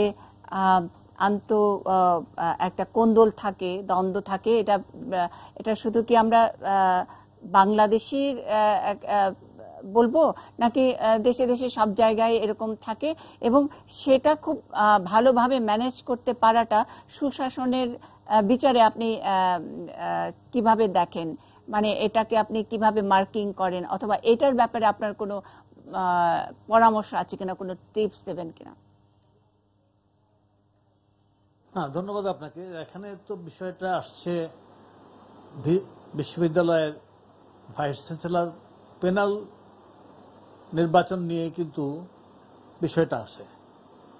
তো 1973 সনে ঢাকা বিশ্ববিদ্যালয় আইন যেটা, সে আইনেই কিন্তু বলা আছে ভাইস চ্যান্সেলর সিনেটের ভোটে নির্বাচিত হবেন। ওই নির্বাচিত 3 জনের প্যানেল থেকে একজনকে চ্যান্সেলর ভাইস চ্যান্সেলর নিয়োগ দেবেন। তো সুতরাং যেখানে নির্বাচনের কথা আছে সেখানেই প্রার্থিতা থাকবে, প্রার্থিতার পক্ষেও লোক থাকবে, বিপক্ষেও লোক থাকবে। সুতরাং এটা কোনো অস্বাভাবিক ব্যাপার বলে আমি মনে করছি না। এখানে ঢাকা তবে সিনেটের অসম্পূর্ণতা সম্পর্কে যে জিনিসটা, যেটা বর্তমানে আদালতের বিচার্য, এটা সম্পর্কে মন্তব্য করছি না এখানে। তবে একটা কথা এখানে যে হয়েছে যে আদালতের কাঠগড়ায় ঢাকা বিশ্ববিদ্যালয় গেল, এটা কিন্তু আমি খুব একটা দর্শনীয় ব্যাপার হিসেবে আমি দেখছি না সকল ক্ষেত্রে। আদালতে তো পার্লামেন্টে পাশ করা আইনও আদালতে এটা ডিবেট হয়, আদালতে বাতিল হয়ে যায়। সংবিধান সংশোধন বিলও আদালতে বাতিল হয়ে যায়। আমরা শুধু আমাদের দেশে না, আদালতে অন্য দেশেও দেখি। মার্কিন যুক্তরাষ্ট্রে বর্তমান প্রেসিডেন্ট নির্বাচিত হওয়ার পরে ইমিগ্রেশন সংক্রান্ত যে আদেশ পরপর 2-3টে আদেশ করেছিলেন, সবগুলি আদেশ কিন্তু সুপ্রিম কোর্ট নয়, অধস্তন আদালত কিন্তু সবগুলি স্থগিত করে দেয়। তো সুতরাং এখানে আদালতের কোনো কিছু যাওয়ার জন্যই কোনো একটা প্রতিষ্ঠানের অসম্মান হয়ে গেল, এটা আমি মনে করছি না। আর ইন্টারনাল আপনার টানাপোড়েন যেটা, বোর্ডরুম ব্যাটল যেটা, এটা কিন্তু সকল প্রতিষ্ঠানেই কম বেশি কিছু থাকে। যদি 9 জনের একটা বোর্ডও থাকে, সেখানেও কিন্তু মতদ্বৈততা হয়, আবার মতৈক্যও হয়। ঢাকা বিশ্ববিদ্যালয়ের বর্তমানে যে বিষয়টা নিয়ে এখানে একটা অস্থিরতা ভাব লক্ষণীয় হচ্ছে, বিশেষ করে এটাকে আরো বেশি করে মানে তুলে ধরা হচ্ছে। আমার মনে হয় যে এটা অতি দ্রুতই কেটে যাবে, অতি দ্রুতই কেটে যাবে। এখানে যারা বিদগ্ধজন আছেন তারাও আলোচনা করেছেন যে আদালত থেকে আদেশটা আসার পরে এখানে ভাইস চ্যান্সেলর প্যানেল সম্পর্কে একটা সিদ্ধান্ত নিশ্চয় হবে। তখন ভাইস চ্যান্সেলর নিয়োগের ব্যাপারেও সিদ্ধান্ত নিতে হবে। তারপরে আমার মনে হয় বিষয়টা কেটে যাবে এবং যে ঐতিহ্য নিয়ে ঢাকা বিশ্ববিদ্যালয় এতকাল অগ্রসর হচ্ছে, এটা হবে। পাশাপাশি শিক্ষার মান সম্পর্কে যে কথাটা এখানে এসেছে, এই কথাটা আমি প্রসঙ্গক্রমে কিন্তু আমি এখানে আসবো, প্রসঙ্গক্রমে আমি এখানে আসবো। আমাদের দেশে কিন্তু শিক্ষার মান বা শিক্ষা প্রতিষ্ঠানের মান বা ঢাকা বিশ্ববিদ্যালয়ের মান যেটা বলা হচ্ছে, আমরা র্যাঙ্কিংয়ে অনেক পিছিয়ে গেছি। বা আমাদের দেশের সকল প্রতিষ্ঠান গ্লোবালি আমরা কিন্তু পিছিয়ে পড়ছি। এই জিনিসটা কিন্তু আমরা লক্ষ্য রাখছি না। এখানে শুধু ঢাকা বিশ্ববিদ্যালয় নয়, আমাদের যে মেডিকেল গ্র্যাজুয়েটরা অন্য দেশে এই গ্র্যাজুয়েশন ডিগ্রি কোনো স্বীকৃতি পাচ্ছে না। এবং আমাদের যারা এখানে বিত্তশালী লোক, এমনকি রাজনৈতিকভাবে ক্ষমতা সম্পন্ন লোক, তারা চিকিৎসার জন্য বিদেশে যান। অথচ আমরা এখানে অত্যন্ত উঁচু ডিগ্রি দেওয়া হচ্ছে, FCPS ডিগ্রি দেওয়া হচ্ছে, MD দেওয়া হচ্ছে, তাদের কাছে চিকিৎসার জন্য কিন্তু তারা যাচ্ছেন না। তো সুতরাং আমি যেটা মনে করি যে আমাদের প্রাতিষ্ঠানিক অবক্ষয় কিন্তু সকল ক্ষেত্রেই হচ্ছে, এদিকে নজর দেওয়া দরকার। এখানে বিশেষ করে বিশ্ববিদ্যালয়ের কয়েকজন জ্ঞানী গুণী অধ্যাপক বা সাবেক অধ্যাপক আছেন, তারা এই জাতীয় বিষয়ে পরামর্শ দিয়ে, গাইডেন্স দিয়ে সমৃদ্ধ করতে পারেন সকলকে, এবং যাতে এই অবক্ষয়টা রোধ করা যায় এবং উল্টো দিকে ফেরানো যায়, তার জন্য তারা প্রচেষ্টা নিতে পারেন এবং অন্যরা কিভাবে তা রোধ করতে পারে তার জন্য তারা গাইড করতে পারেন। অনেক ধন্যবাদ। এটুকু বলে আমার অনেক ধন্যবাদ স্যার আমাদেরকে সময় দেওয়ার জন্য। আমরা সহকর্মী AK আজাদের একটি রিপোর্ট দেখব ঢাকা বিশ্ববিদ্যালয় নিয়ে, বর্তমানে পরিস্থিতি নিয়ে। ছাত্র শিক্ষকরা কি বলছেন, সাধারণ ছাত্রছাত্রীদের কথাবার্তা। 1921 সালে জন্মলগ্ন থেকে ঢাকা বিশ্ববিদ্যালয়ে নন্দিত উপাচার্য যেমন ছিলেন, তেমনি ছিলেন নিন্দিতও। এক পর্যায়ে 2009 সালের জানুয়ারিতে গণযোগাযোগ ও সাংবাদিকতা বিভাগের অধ্যাপক আ.ম.স. আরিফিন সিদ্দিকের ঘাড়ে আসে উপাচার্যের দায়িত্ব। এরই মধ্যে 8.5 বছরেরও বেশি সময় পার। 3-4 বছরের অনার্স কোর্স শেষ করতে যেখানে প্রায় দ্বিগুণ সময় লাগতো, তার আমলে সেই সেশন জট নেমে আসে শূন্যের কোঠায়। কোনো ইস্যুতে একদিনের জন্য ক্লাস পরীক্ষা বর্জন করে আন্দোলনে নামতে হয়নি শিক্ষক শিক্ষার্থীদের। কিন্তু এখন আমাদের 4 বছর কোর্স 4 বছরই শেষ হয়ে যায়, প্রত্যেক মানে সেমিস্টারটা 6 মাসের মধ্যে শেষ হয়ে যায়। আগে যা ছিল ভিসি আসার পর সহিংসতা বা আন্দোলন অনেকাংশ কমে গেছে। এর উল্টো পিছে রয়েছে উপাচার্যের ব্যর্থতার চিত্র। তার আমলেই আন্তর্জাতিক র্যাঙ্কিংয়ে পিছিয়ে পড়েছে দেশের ঐতিহ্যবাহী বিশ্ববিদ্যালয়টি। হলগুলোর গণরুম থেকে মুক্তি মেলেনি শিক্ষার্থীদের। কিছু জায়গায় তিনি ইমপ্রুভ করতে পারেন, যেমন আমাদের রিসার্চের জায়গাটা আমরা যদি আরো বেশি করে রিসার্চ করতে পারতাম তাহলে আমাদের নামটা হয়তো আরো উপরে উঠে আসতো। 2% গবেষণা ক্ষেত্রে আপনার বরাদ্দ দেওয়া হয়েছে, সেটা আমরা অলরেডি দাবি জানিয়েছি প্রশাসনের কাছে যে কেন গবেষণায় এত কম আপনার বাজেট বরাদ্দ হবে। শিক্ষক নিয়োগে কম যোগ্যদের গুরুত্ব দেওয়ার ক্ষেত্রে পক্ষপাত দুষ্ট বা রাজনীতিকরণের তকমা লেগেছে উপাচার্য আরিফিন সিদ্দিকের বিরুদ্ধে। নতুন কোর্স খোলা ও ডাকসু নির্বাচন আটকে রাখা নিয়ে তার প্রতি ক্ষোভ অনেকের। নিয়োগের মাধ্যমে যে দুর্নীতি হচ্ছে, বিশ্ববিদ্যালয় হলগুলো যে একেবারে ক্ষমতাসীনের একেবারে জমিদারিতে পরিণত হয়েছে, আমরা বিভিন্ন ডিপার্টমেন্টে দেখি অনেক টিচাররাই যারা হচ্ছে ছাত্রীদের সাথে এক ধরনের যৌন হয়রানিমূলক অভিযোগ কিন্তু উঠেছে। এগুলো কোনো বিচার আমরা ওইভাবে তেমন একটা পাইনি। এই ভিসির আমলে সবচেয়ে বেশি নাইট কোর্সগুলো খোলা হচ্ছে, এটা শিক্ষার নীতির সাথে যায় না। তার সবচেয়ে অযোগ্যতা যদি আমরা বলতে চাই যে ডাকসু নির্বাচন, এই উদ্যোগটা উনি নিচ্ছেন না। পুরো রাষ্ট্র ব্যবস্থার ভিতর যে ধরনের একটা দলবাজিতা আছে এবং এই ছাত্রদের অধিকার খর্ব করার জায়গা আছে, সেই জায়গার প্রতিনিধি হিসেবেও কিন্তু উনি হাজির হয়েছেন।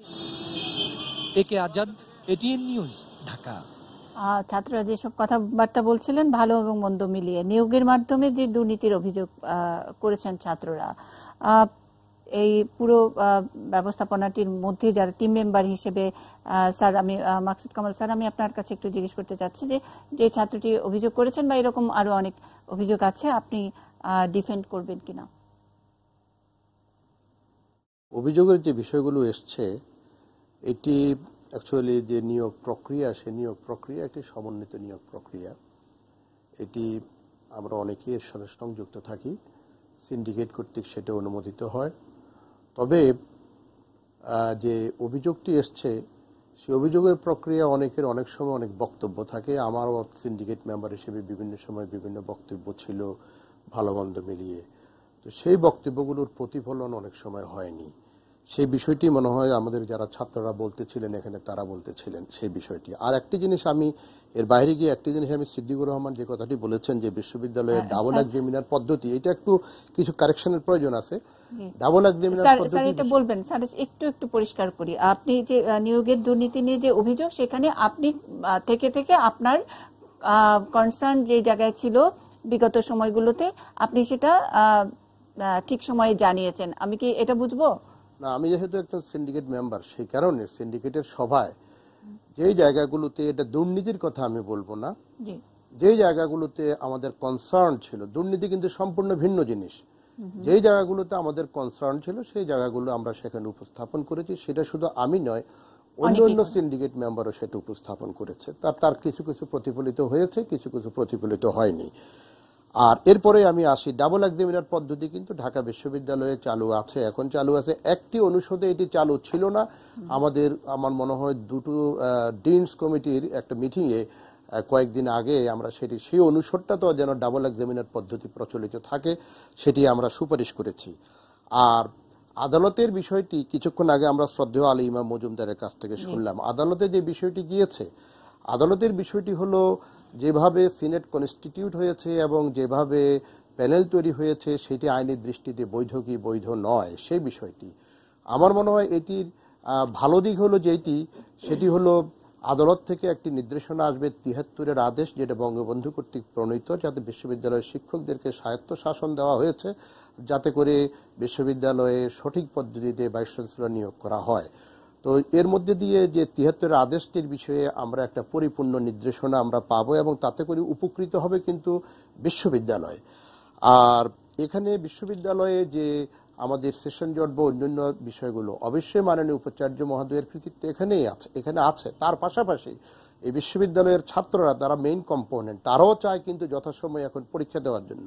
তারপরে আমরা যারা শিক্ষক আমরাও চাই যথাসময়ে যেন পরীক্ষা নিয়ে আমাদের ছাত্রছাত্রীদেরকে বের করে দিতে পারি, বিশ্ববিদ্যালয় থেকে পাশ হয়ে যেন তারা পাশ করে যেতে পারে। আবার কর্মকর্তা কর্মচারী তাদেরও এখানে কিন্তু কন্ট্রিবিউশন আছে। সামগ্রিকভাবে গোটা বিশ্ববিদ্যালয় পরিবারে এখানে কিন্তু মাননীয় উপাচার্য মহোদয়কে সহযোগিতা করে আসছেন বিদায় আজকের যে সফলতা পরিলক্ষিত হচ্ছে সেশন জট সহ অন্যান্য বিষয়ে সেটা আমরা দেখছি। আর সর্বশেষ যে কথাটি আমি বলতে চাই সেটি হলো আদালতের বিষয় বা অন্য যে কোনো বিষয়, যেটি আজকে যে প্রতিপাদ্য বিষয়টি আপনি তুলে ধরেছেন, যদিও ব্যক্তিগতভাবে আমাকে অন্য কথা বলে আজকের এই আলোচনায় আমাকে আনা হয়েছে, তারপরেও প্রতিপাদ্য বিষয়টি সম্বন্ধে আমি বলবো অতীতে তো এই ধরনের ঘটনা হয়নি, অতীতে তো আদালতে যেতে হয়নি, এখন কেন যেতে হয়েছে? স্যার, আমি আপনার জাস্ট এই জায়গা থেকে একটা প্রশ্ন রাখতে চাই। বিশ্ববিদ্যালয়ের সামগ্রিক সফলতায় সেটা আপনি বলেছেন যে শুধু উপাচার্য সহ আপনাদের সকল টিম মেম্বাররা এবং একেবারে চতুর্থ শ্রেণীর কর্মচারী পর্যন্ত ওনার কন্ট্রিবিউশনটাকেও আপনারা ইনক্লুড করেছেন, একেবারে সকল পরিবারের সদস্য।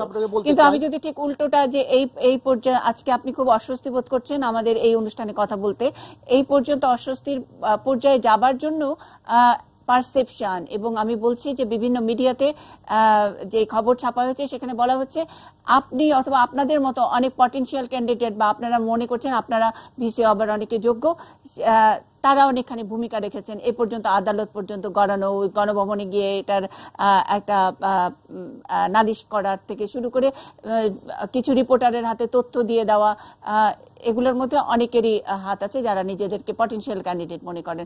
আপনি কি এটা ডিফেন্ড করবেন নাকি?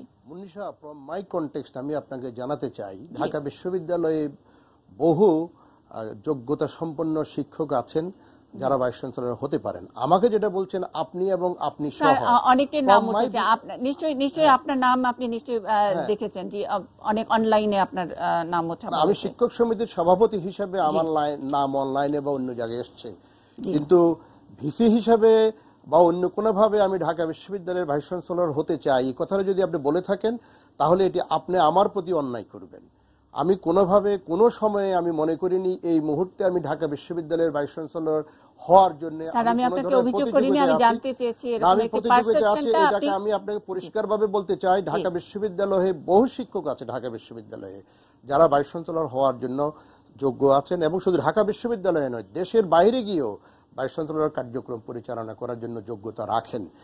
এবং সেই জন্যই আমরা ঢাকা বিশ্ববিদ্যালয়কে জাতির শ্রেষ্ঠ বিদ্যাপীঠ বলে আমি শেষে আপনাকে অনুরোধ করবো সেটি হলো ঢাকা বিশ্ববিদ্যালয়কে নিয়ে বিতর্ক হয়েছে অতীতেও বিভিন্নভাবে ঢাকা বিশ্ববিদ্যালয় বিতর্কের বিভিন্ন সময় এসছে, এই বিতর্ক এখনই হচ্ছে, কিন্তু সবসময় ঢাকা বিশ্ববিদ্যালয় যেটি জন্ম দেয় বিতর্কের পরে সেটি হলো একটি সুন্দর জিনিস ঢাকা বিশ্ববিদ্যালয় জন্ম দেয়। আশা করি একটি সুন্দর জিনিসের জন্ম হবে। আমরা অবশ্যই এই বিতর্ক থেকে আমাদের প্রিয় বিশ্ববিদ্যালয় উঠে আসবে, অন্তত গ্রেসফুল একটা এন্ডিং হবে। আর যাকে নিয়ে এই শিরোনাম তিনি এবং যাকে নিয়ে এই খবর এবং গোটা ইস্যুটি তৈরি হয়েছে তিনি ঢাকা বিশ্ববিদ্যালয়ের মাননীয় উপাচার্য আরিফিন সিদ্দিক। আমি এই অনুষ্ঠান শুরুর আগে অন্তত তার কাছে অনুমতিটুকু নিয়েছিলাম, এবং তিনি সাংবাদিকতার একজন শিক্ষক হিসেবে তিনি মত প্রকাশের স্বাধীনতায় বিশ্বাস করেন, এবং তিনি আমাকে এই পারমিশনটুকু দিয়েছেন যে যেই শিরোনামটি লিখতে যাচ্ছি বা লিখেছি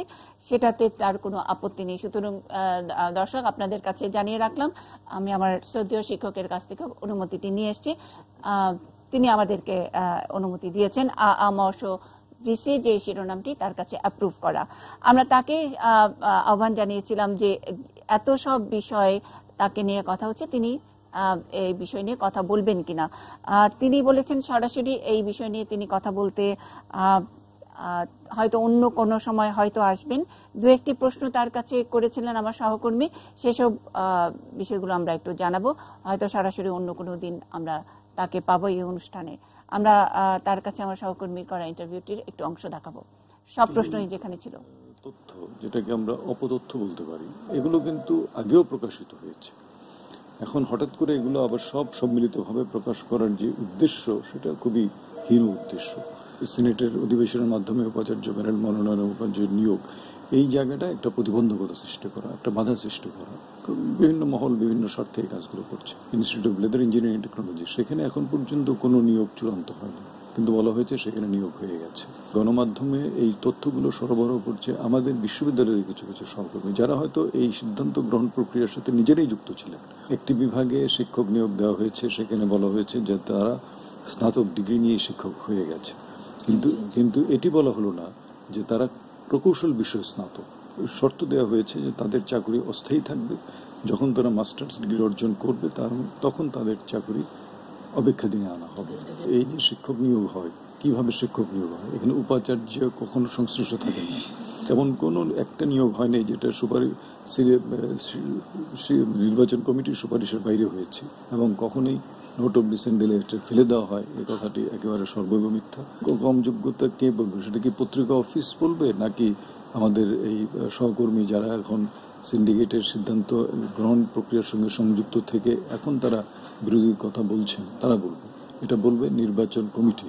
এখন যারা এই কথাগুলো বলছে, আমার ধারণা তাদের যে সংকীর্ণ স্বার্থ আছে, আত্মস্বার্থ আছে, সেই পরিপ্রেক্ষিতে থেকে বলেছে। তারাই কিন্তু সিন্ডিকেটে বসে এগুলো তখন অনুমোদন দিয়েছে, তখন সেই জায়গায় কোনো মতামত দেয়নি, প্রচুর সুবিধা নিয়েছে। যে তাদের যে চাহিদা, সেই চাহিদা পূরণ করতে পারছি না। যে যারা বলছে তারা তো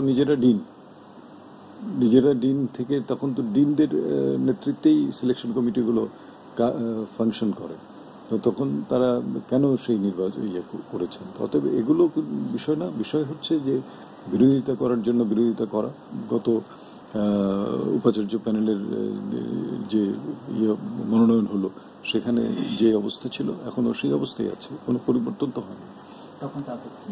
তখন তো যারা প্রস্তাব করেছে উপাচার্য প্যানেল মনোনয়নের ক্ষেত্রে, তারাই তো এখন বিরোধিতা করছে। আমাকে প্রথম যে ধারায় নিয়োগ দেওয়া হয়েছিল সেটি ছিল অস্থায়ীভাবে নিয়োগ, সাময়িকভাবে নিয়োগ, আর পরবর্তীতে সিনেট আমাকে একবারই মনোনয়ন দিয়েছে এবং সেটি আরেক ধারায় আমাকে তখন উপাচার্য হিসেবে নিয়োগ দেওয়া হয়েছে। আর সিনেট 2 বার একজনকে মনোনয়ন দিতে পারে, সেইভাবে বলা আছে। অতএব এটা যেহেতু আইনের হাতে গেছে, এখন সেটা আমরা অপেক্ষা করা ছাড়া এখন উপায় নেই। আমরা আমাদের অনুষ্ঠানে একেবারে শেষ ভাগে সবাইকে আর সুযোগ দেবার সুযোগ আসলে নেই। ডক্টর অজয় রায় শেষ মন্তব্য করবেন কিনা আজকের আয়োজনে? একেবারে আমরা আলোচনা শেষ প্রান্তে এসে গেছি। আমি শুধু একটি কথা বলবো, যে ঢাকা বিশ্ববিদ্যালয় দেশের ঊর্ধ্বে নয়, দেশ হচ্ছে সবচেয়ে উপরে।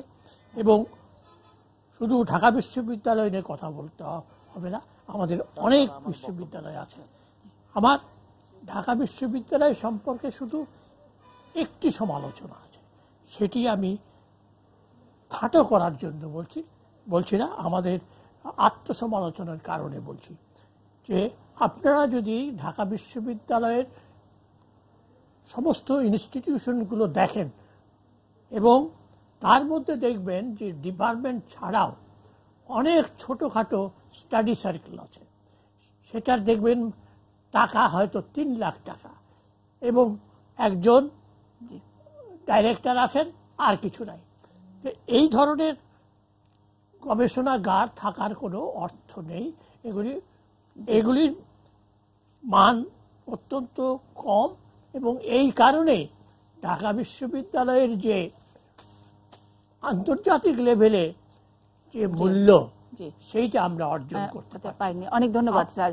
আমি একটা কথা শেষ করলো, যে আমাদের মূল লক্ষ্যটা হবে আন্তর্জাতিক মহলে ঢাকা বিশ্ববিদ্যালয়ের মানকে বিশ্ব স্বীকৃত মানে উন্নীত করা। আপনাদের সবাইকে অনেক ধন্যবাদ। ঢাকা বিশ্ববিদ্যালয়ে যতই এখন ডিবেট তৈরি হোক না কেন, প্রশ্ন তৈরি হোক না কেন, ঢাকা বিশ্ববিদ্যালয়কে আন্তর্জাতিক মানে তোলার জন্য যারা কাজ করবেন তাদের অনেকেই আমাদের সঙ্গে আছেন। আশা করি এই সমস্যার একটা ভালো সমাধান হবে এবং ঢাকা বিশ্ববিদ্যালয়ের যে মর্যাদা, যেই মর্যাদায় আমরা পরিচিত হই, গর্বিত হই, সেই মর্যাদা আবারও ফেরত আসবে। অনেক ধন্যবাদ আমাদের সঙ্গে থাকার জন্য।